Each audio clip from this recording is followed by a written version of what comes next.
ज्ञानी ही आत्मा है? आज इस प्रश्न की आधार पर ही वेद की ज्ञान की चर्चा करेंगे। ये सब हम बहुत बार चर्चा कर चुके हैं, लेकिन फिर भी इसकी मनन हमारे अंतःकरण यानी चित्त को शुद्ध करता है। अव्यक्त वाणी में है निश्चय बुद्धि होना है, स्वराज अधिकारी होना है। लेकिन जो बुद्धि और मन की भेद को ही अनुभव नहीं किया है, जो बुद्धि को तत्व ज्ञान से अनुभव नहीं किया है, वो संकल्प को भी समझ नहीं पाए। जो अपने संकल्प को ही नहीं समझा है, तो वो संकल्पों के ऊपर अटेंशन कैसे रख पाएगा? और जो संकल्प ही नहीं समझ रहा है, तो अपने स्वरूप तक कैसे पहुंचेगा? क्योंकि संकल्प ही हर ज्ञान के आधार है, योग की आधार है, सेवा की आधार है, सृष्टि की आधार है। केवल मैं लाइट हूँ कहने से कोई अपने स्वरूप की प्राप्ति कर ही नहीं सकता है। आज लाइट के मेडिटेशन बहुत संस्था में हो रहा है, और बीके तो फेमस है लाल लाइट के ध्यान के लिए। उन्होंने एक लाल लाइट को शिव बाबा मान के ध्यान लगा रहे हैं। क्या इससे किसी को अपने स्वरूप की अनुभूति हो सकता है? ये प्रश्न हर बीके की आत्माओं को अपने आप को प्रश्न करना है। यदि वो अपने स्वरूप की अनुभूति किया है, तो क्या अभी भी 5000 साल की वर्ल्ड ड्रामा को वो आत्मा सत्य मान रहा है? यदि जिसकी बुद्धि ही 5000 साल की वर्ल्ड ड्रामा में अटक गया है, तो ऐसे बुद्धि क्या आत्मा की परम सत्यता या मूल स्वरूप या प्रकाश को महसूस कर रहा है? क्या आत्म स्वरूप में कोई आत्मा संपूर्ण असत्य को भी महसूस कर सकता है? यानी कोई झूठा ज्ञान को भी सत्य मान सकता है यदि उस आत्म स्वरूप को महसूस कर रहा है? यदि कोई वेद शास्त्र को भी अध्ययन कर रहा है, वो एक ब्रह्मांड को भी बहुत अच्छे तरह से समझता है, और वो भी जानता है कि एक कलयुग के समय 4,32,000 साल है, और एक युगांतर यानी 4 युग की समय 43,20,000 साल है, और एक कल्प की समय 432 करोड़ साल है। ये हमारे सनातन किताबों में लिखा गया है। ये सभी समय चक्र केवल धरती के ऊपर ही है,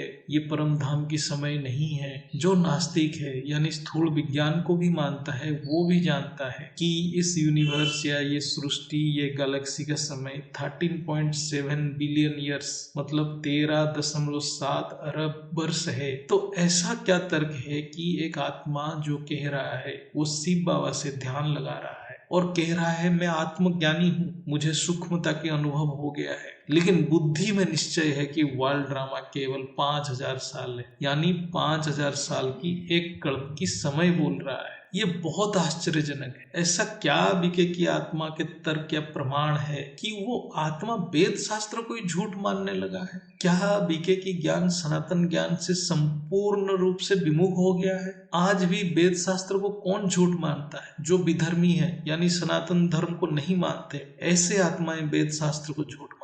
ये सब प्रश्न को हर एक बीके की आत्मा को गहन विश्लेषण करना चाहिए। कर्म के सिद्धांत को भी विधर्मी आत्मा मानते नहीं है, यानी राक्षस प्रवृत्ति के आत्मा कर्म के सिद्धांत को खत्म करने में लगा हुए हैं, और बीके में भी कर्म के सिद्धांत को भी अपने हिसाब से एक नया सिद्धांत बना दिए, यानी ड्रामा रिपीट होगा चाहे आप कुछ भी कर्म करो। यानी कोई भी आत्मा अपना सुधार कर ही नहीं सकता है, उसके पास फ्री विल है ही नहीं कि वो अपना सुधार करे। कोई भी आत्मा अपना सुधार करे और हायर डायमेंशन में गति करे, यानी जो पूर्व निर्धारित है वही हम बनेंगे। ये तो एक बहुत ही मतलब ऐसा सोच है कि जो पूरा संपूर्ण सनातन शास्त्र के विरुद्ध है। जो कोई भी लाइट की अनुभूति कर रहा है, क्या वो आत्मा की प्रकाश है या तत्वों की प्रकाश है? वो कैसे अंतर करेंगे? यदि किसी आत्मा को ये समझ नहीं आ रहा है कि समय चक्र क्या है और कर्म की सिद्धांत क्या है, एक ब्रह्मांड की ब्रह्मा विष्णु शंकर कौन है, फिर तो ऐसे आत्मा ऐसे अनगिनत समय तक लाइट के अनुभव करते रहे, फिर भी परमात्मा तक पहुंच ही नहीं सकता है। ऐसे आत्मा तो कभी परिवर्तन की ज्ञान को समझेंगे ही नहीं, और जो परिवर्तन की ज्ञान को ही नहीं समझ पा रहे हैं, वो बेहद की परम पिता के पास कभी आ ही नहीं सकते हैं। जैसे ये लाइट की ही बात करते हैं, वो तो अग्नि तत्व का भी प्रकाश हो सकता है। फिर कैसे कोई आत्मा जानेगा कि वो अग्नि तत्व का अनुभव कर रहा है या आत्मा की प्रकाश का अनुभव कर रहा है? इसलिए सांख्य शास्त्र में कहा गया है, जड़ और चेतन की पार्थक्य अति सूक्ष्म है। जब तक आत्मा इस बात को अनुभूति नहीं कर लेता है, वो जन्म मृत्यु की चक्र से निकल नहीं पाता है। और जो युग परिवर्तन की बात बीके कर रहे हैं, वो तो केवल धरती के ऊपर ही है। क्या धरती के ऊपर ही निरंतर समय बिताना है? क्या ये धरती अविनाशी है? जो आत्माएं अशरीरी बन के परम धाम जाने के अभ्यास कर रहे हैं, वो क्यों धरती के ऊपर देव देवी बनेंगे। इस प्रकार ज्ञान की कोई आगे है ना पीछे, ये अवान्तर ज्ञान है। ये सब ज्ञान की कोई आधार नहीं। बीके की ज्ञान को कोई सुनेगा ऐसा लगेगा जैसे कोई एक मुंबई एयरपोर्ट में उतरा और बाहर आया, देखा कि दिल्ली की पार्लियामेंट हाउस के सामने अपने आप को पाया। यानी ज्ञान की कोई लॉजिक नहीं है, सभी कंफ्यूज हैं और अन्य आत्माओं को भी कंफ्यूज कर रहे हैं। ऐसे आत्मा कैसे स्व परिवर्तन कर सकते हैं जिनके परिवर्तन की अर्थ ही समझ नहीं आ रहा। क्या ये हर एक बीके की ज्ञानी आत्मा को समझना नहीं चाहिए, सोचना नहीं चाहिए? क्या उन्होंने वेद शास्त्र को झूठ बोल के अपनी ज्ञान की चक्षु को बंद नहीं कर दिया है? क्या वो केवल स्थूल पवित्र में अटक नहीं गए हैं? क्या वो संस्था को ज्ञान के अनुभव से ज्यादा महत्व दे रहे हैं? क्या ये सब के कारण स्थूल अहंकार से वो सब मुक्ति नहीं पा रहे हैं? क्या वो सब बीके की आत्माएं बेहद की बाप की साकार रूप से अलग हो गए हैं? ये वो अंतकरण में महसूस भी नहीं कर पा रहे? क्या वो ये नहीं अनुभव कर रहे हैं कि वो अज्ञान रूपी अंधकार में दिनों दिन धंसते जा रहे हैं? बीके आज एक दिशाहीन संस्था है और सभी अन्य आत्माओं को भी परम सत्य सनातन ज्ञान से विमुख कर रहे हैं। जो परम सत्य सनातन ज्ञान से विमुख होगा यानी बेहद की बाप से ही विमुख हो जाएगा।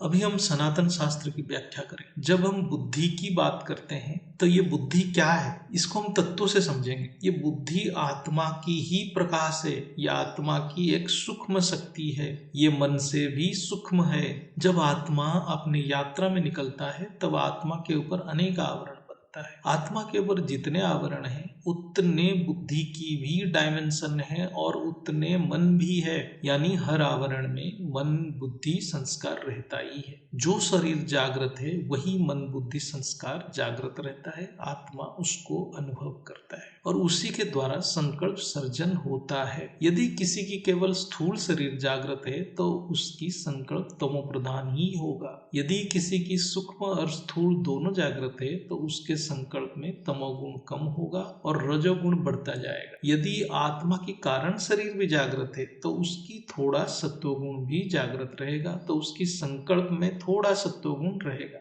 साधारणतः ये देखा जाता है हर ज्ञानी पुरुषार्थी आत्मा की तीनों शरीर कुछ ना कुछ परसेंटेज में जागृत रहता ही है। इसलिए सभी के संकल्प में तीनों गुण का मिक्सचर रहता ही है। ये बहुत बड़ा विज्ञान है। ज्ञान की गहराई जितना ज्यादा होगा आत्मा उसके सूक्ष्म से सूक्ष्म शरीर को उतना ही अनुभूति करता है। अनुभूति यानी ज्ञान और आत्मा की शक्ति इमर्ज होना। बुद्धि ही एक के बाद एक सूक्ष्म शरीर में ज्ञान की प्रकाश द्वारा प्रवेश करता है और सूक्ष्मता को अनुभूति करता है। बेहद की आत्मा के लिए ये एक अंतहीन अविनाशी यात्रा है। बुद्धि के हिसाब से ही आत्मा की गति होता है। इसलिए ज्ञान में है अंत मते सो गति, यानी अंत समय में बुद्धि में जो दृश्य होगा उसी हिसाब से आत्मा की गति होगा। टाइम, स्पेस, स्पीड सभी बुद्धि की ही खेल है। बुद्धि ही आत्मा की प्रकाश है। बुद्धि ही आत्मा की ऐसी एक शक्ति है जिसके द्वारा आत्मा हर चीज को अनुभूति करता है। यानी आत्मा की प्रमुख शक्ति बुद्धि ही है।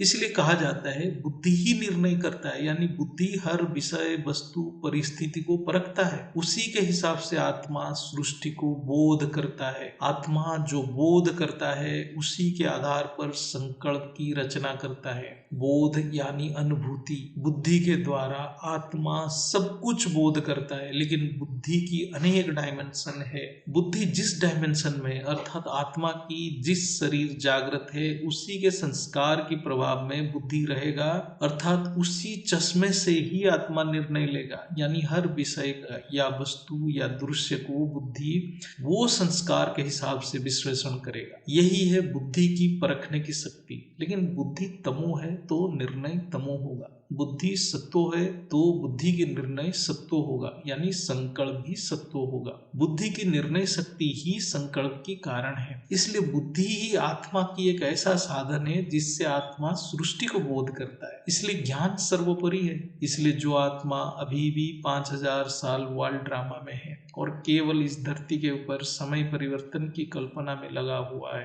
तो क्या कहेंगे ऐसे बुद्धि को? ये खुद आत्मा डिसाइड करे। क्या ऐसे आत्मा त्रिगुणातीत बन सकता है? जब आत्मा को योग की विधि ही पता नहीं तो कैसे आत्मा त्रिगुणातीत बनेगा? बुद्धि जितना शुद्ध होगा उतना परम सत्य को आत्मा बुद्धि द्वारा बोध यानी अनुभव करेगा। आत्मा अपने अंदर जो अनेक जन्मों से अनेक शरीर में जो अनेक संस्कार संचित है, वो सब ज्ञान और योग अग्नि द्वारा एक के बाद एक को दग्ध करते जाएगा। योग अग्नि उसी को कहेंगे जब आत्मा केवल ज्ञान योग द्वारा ऑलमाइटी ऑथोरिटी से जुड़ता है या ऑलमाइटी ऑथोरिटी में समाता है। ये है चित्र में विचित्र को देखना। ये देखने वाला बुद्धि ही है। सब कुछ बुद्धि के द्वारा ही होता है। यही माँ जी रोज समझाते हैं। यही एक ही विधि है अपने संस्कार परिवर्तन के। इसलिए साकार बेहद की बाप की चित्र और चरित्र के बिना कोई योग संभव ही नहीं है। बेहद की बाप के सहयोग के बिना कोई संस्कार परिवर्तन हो ही नहीं सकता है। बेहद की दादाजी से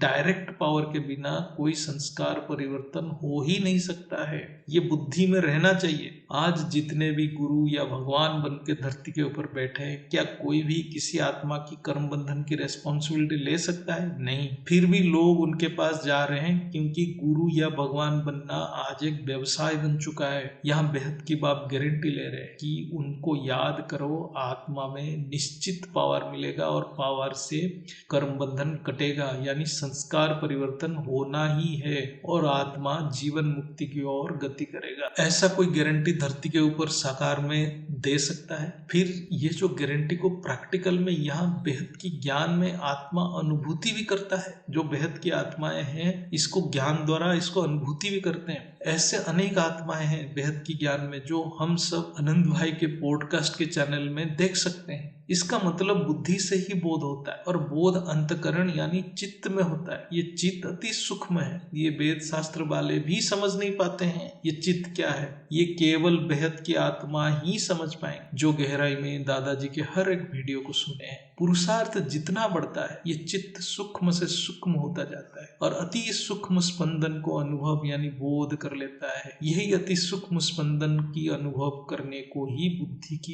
परखने की शक्ति कहा जाता है। जितने गहरा ज्ञान को आत्मा बोध करता है वो आत्मा की उतने सूक्ष्म शरीर इमर्ज करता है, जागृत होता है और बुद्धि शुद्ध होता जाता है। बेहद की आत्मा की बुद्धि की इनफाइनाइट डायमेंशन है और वो स्थूल शरीर के स्थूल ज्ञान से कभी संतुष्ट हो ही नहीं सकता है। बेहद की ज्ञान की प्यास की अत्यंत प्रचंड है और यही ज्ञान की प्यास ही बेहद की आत्मा को अति सूक्ष्म से सूक्ष्म में ले जाता है। एक बार जब आत्मा की परम तत्व की शरीर इमर्ज करता है ज्ञान योग सेवा द्वारा, तब वो अहंकार से बहुत परसेंटेज में मुक्त हो जाता है क्योंकि आत्मा में अग्नि तत्व की परिमाण कम होता जाता है। जितना अग्नि तत्व की परिमाण कम होगा उतना आत्मा में मेरा मेरा करना बंद कर देता है। लेकिन जब तक स्थूल शरीर में आत्मा है तो थोड़ा बहुत स्थूल दुनिया की अग्नि तत्व को सहना पड़ता है। लेकिन ज्ञानी आत्मा ये स्थूल दुनिया की परिस्थिति को भी समझता है लेकिन ज्ञान के द्वारा ये सब कुछ सह लेता है। यही है तपस्या।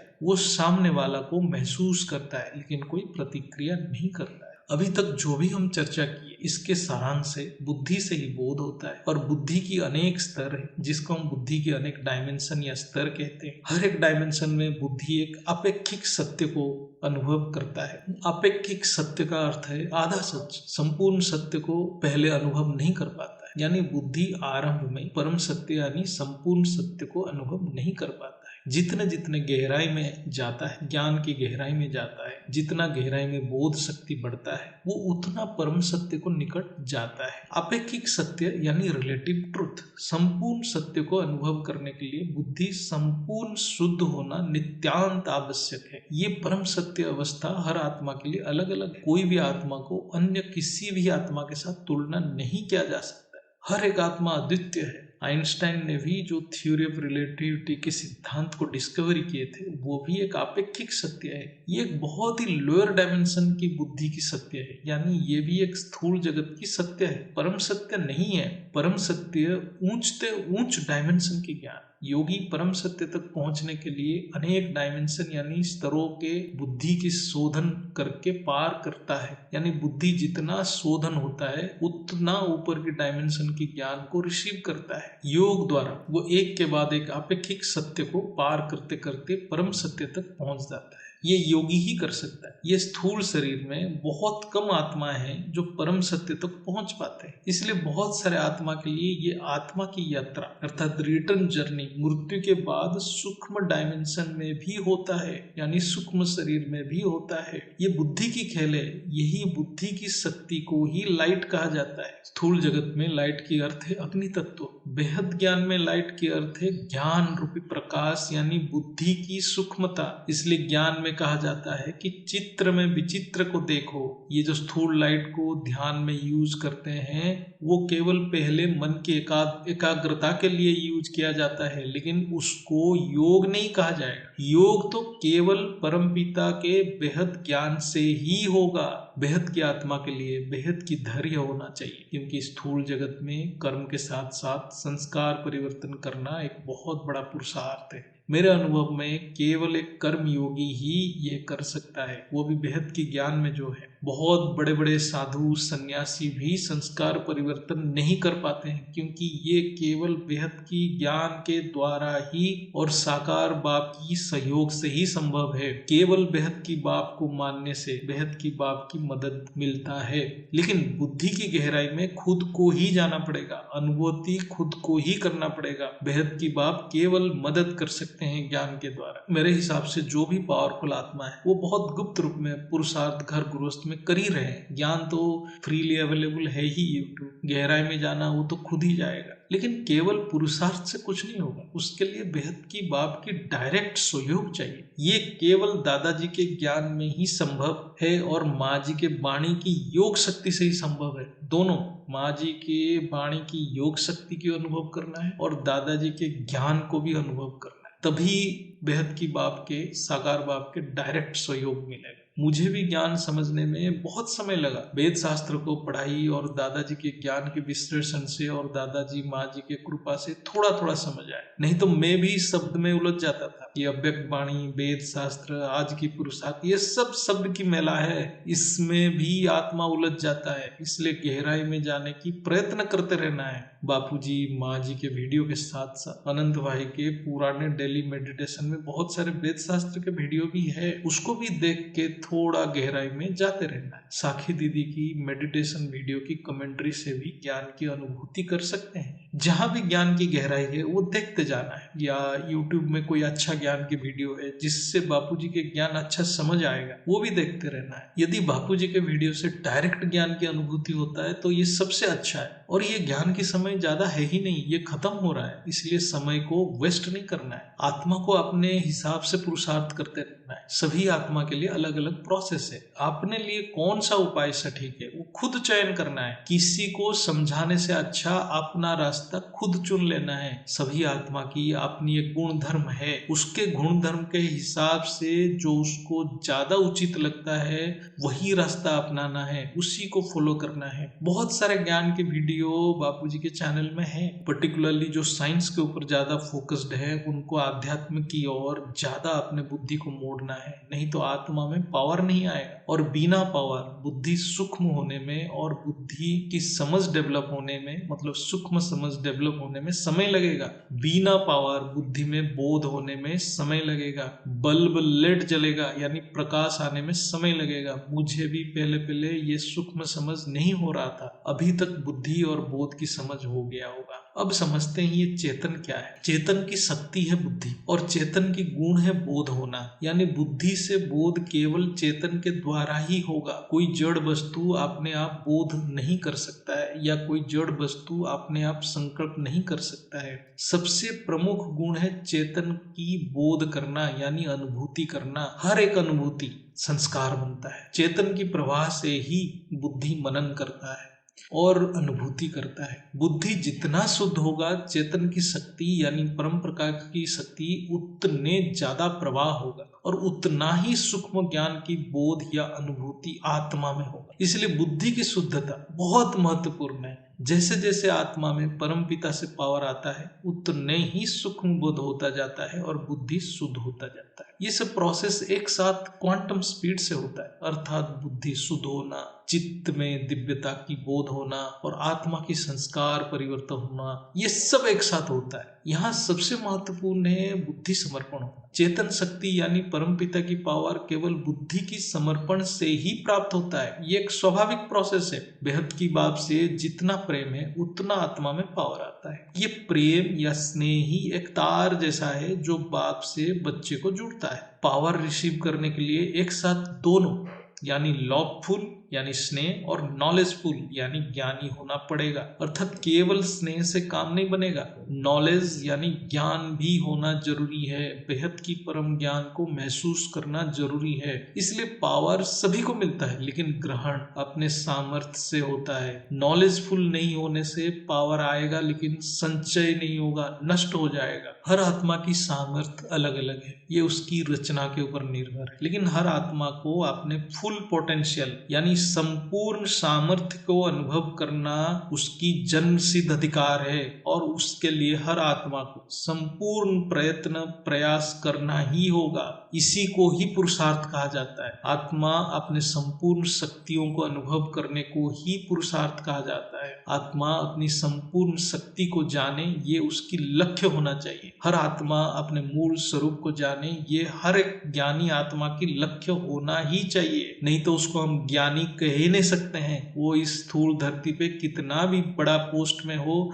कितना भी बड़ा ज्ञानी हो, वो गधा ही गधा है। अर्थात यदि कोई महाशिव कैटेगरी की आत्मा है तो उसको महाशिव तक अनुभव करना है, यानी बुद्धि को वहां तक शुद्ध करना है जैसे कि वो महाशिव की शक्ति को अनुभव कर सके। उस आत्मा के लिए महाशिव परम सत्य है और उससे नीचे कुछ भी बुद्धि की बोध या अनुभूति होता है तो वो सब आत्मा के लिए एक आपेक्षिक सत्य है, यानी आधा सच है, पूर्ण सत्य नहीं है। यानी हर आत्मा के लिए परम सत्य अलग अलग है। वो आत्मा महान है जो अति गुप्त रूप में पुरुषार्थ में लगा हुआ है, ना अपनी दिखावा कर रहा है, ना कोई शो ऑफ, लेकिन पुरुषार्थ में तीव्रता है और गुप्त रूप में संकल्प से बेहद की बात की सहयोग दे रहा है। चाहे वो आत्मा इस मल्टीवर्स की क्यों ना हो, कोई भी हो, ऐसे आत्मा से बेहद की बाप निश्चय ही अति प्रसन्न रहे। जो अपना पूरा सामर्थ्य अपने स्वरूप को इमर्ज करने में लगा देता है, वही श्रेष्ठ पुरुषार्थी। उसके ऊपर बेहद की बाप बहुत प्रसन्न होते हैं, बहुत आशीर्वाद देते हैं, उसी को गिफ्ट का लिफ्ट मिलता है। ऐसे ही आत्मा को दिल तक नसीन कहा जाता है।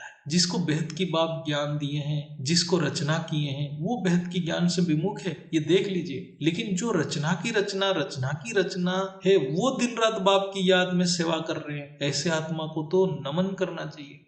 इसलिए कोई भी आत्मा की बाप के कार्य में सेवा व्यर्थ नहीं जाता। बेहद की बाप ऑलमाइटी ऑथोरिटी है, वो सर्व समर्थ है, उसके दिल में रहना कोई कम बात नहीं है। वो किसी के ऋण रखते नहीं है, वो स्वतंत्र है, वो समर्थ है, सर्व समर्थ है, उनके परिधि से कुछ भी बाहर नहीं है। वो एक छोटे से सेवा के लिए 1000 गुना बड़ा गिफ्ट देते हैं।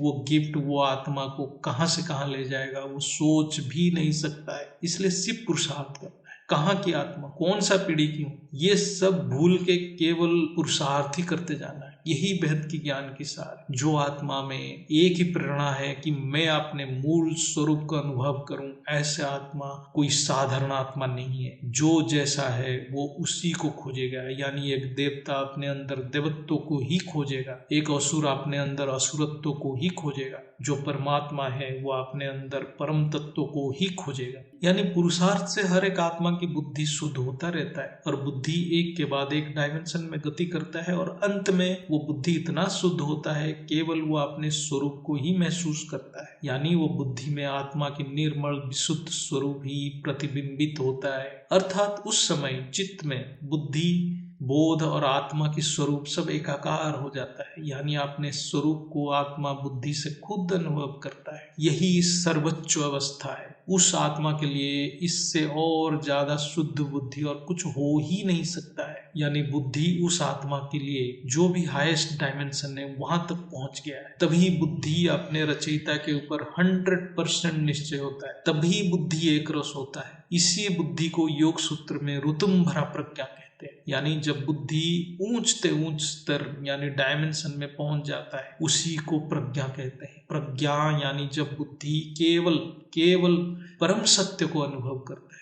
वहां आधा सच नहीं रहता है, कोई अपेक्षिक सत्य नहीं रहता है, केवल परम सत्य। तभी केवल आत्मा साक्षी दृष्टा बनता है, तभी आत्मा संपूर्ण रूप से मर्जीवा बनता है। इससे पहले जीव नहीं मरता है, अर्थात बुद्धि 100% निश्चय नहीं होता है, बुद्धि एक रस भी नहीं होता है। हर आत्मा के लिए परम सत्य की स्टेज अलग अलग है, किसी को किसी के साथ तुलना नहीं करना है। किसी के लिए परम महासी परम सत्य है, किसी के लिए परम परम परम महासी परम सत्य है। ये पुरुषार्थ में जो आनंद ले रहा है वही अंत में विजयी होगा। जो अभी पुरुषार्थ नहीं करके केवल यही सोच रहा है मैं कौन सा कैटेगरी की आत्मा हूँ, क्या मैं 108 कैटेगरी की हूँ कि नहीं, मैं बेहद की हूँ कि नहीं, ऐसे आत्मा महामूर्ख और अहंकारी हैं। इनको अच्छे से समझ लेना चाहिए, वो किसी काम के नहीं है। प्रज्ञा अर्थात बुद्धि की अंतिम बोध, उसके बाद चित्त की भी अस्तित्व नहीं रहता है। इसलिए वेद में कहा गया है प्रज्ञानम ब्रह्म, जब ब्रह्म प्रकट होता है और कुछ रहता नहीं है। बुद्धि के निचले डायमेंशन की हर एक अनुभूति ज्ञान है, लेकिन प्रज्ञानम नहीं है। लेकिन जब बुद्धि केवल स्वयं को अनुभव करता है वो प्रज्ञानम है, क्योंकि उस समय वो अपने आत्मा में परमात्मा की शक्ति भी अनुभूति करता है। यानी रचना रचयिता को तभी पहचान सकता है जब वो प्रज्ञानम की स्टेज पे है। इसलिए इससे पहले वो परम सत्य को अनुभूति नहीं कर पाता है, वह अपेक्षिक सत्य यानी आधा सत्य को अनुभव करता है। इसलिए बेहद की ज्ञान में आत्माओं में पुरुषार्थ के लिए बहुत धैर्य होना चाहिए। जब आत्मा ज्ञान और पुरुषार्थ में आनंद लेगा